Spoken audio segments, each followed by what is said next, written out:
ये फिश कितना किलो है भाई?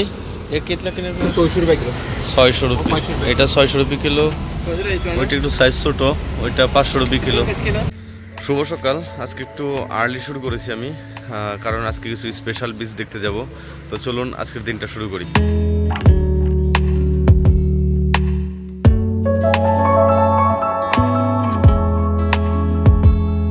আমি প্রথমে যাচ্ছি এখান থেকে বাস স্টপে। একজন ড্রাইভার ভাই মিলে গেছেন, উনি আমার কাছে 100 রুপি চার্জ করছেন, কারণ এত সকালে কিছু পাওয়া মুশকিল। তো আমি 100-তে রাজি হয়ে গেছি, কারণ আমি জানি এত সকালে আমি কোনো কিছু পাবো না, যার কারণে। তো এখন যাচ্ছি বাস স্টপের দিকে। সাথে সাথেই একটা বাস পেয়ে গেছি। আমি বাসে করে যাচ্ছি এখান থেকে কানকোর নামে একটি জায়গায়, আর সেখান থেকেই আমার মূলত সাউথ গোয়ার ট্যুর শুরু হবে। যদিও আমি সাউথ গোয়াতেই আছি।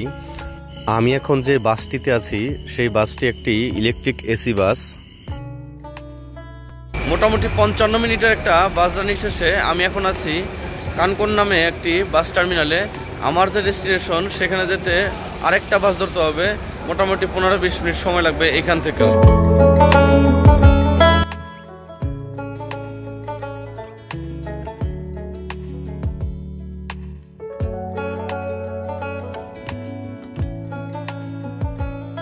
আমি মারগাঁও মার্কেট প্লেস থেকে এই কানকোন বাস টার্মিনাল পর্যন্ত আসার জন্য 36 কিলোমিটারের জার্নি করেছি। তবে সবথেকে আশ্চর্যের বিষয়, এখানে আমার ভাড়া লেগেছে এসি বাসে তবুও মাত্র 40 রুপি।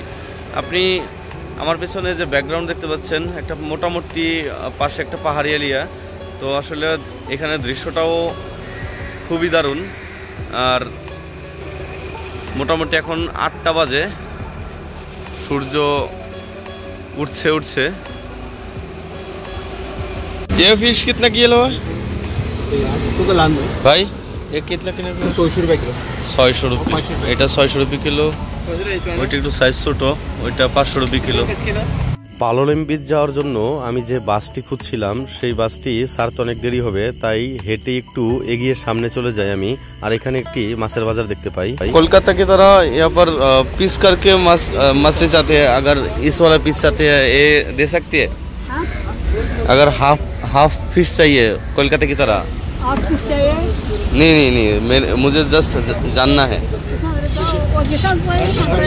वो नहीं देता है। Welcome from south Goa. আমি এখন আছি পালোলাম বিচে।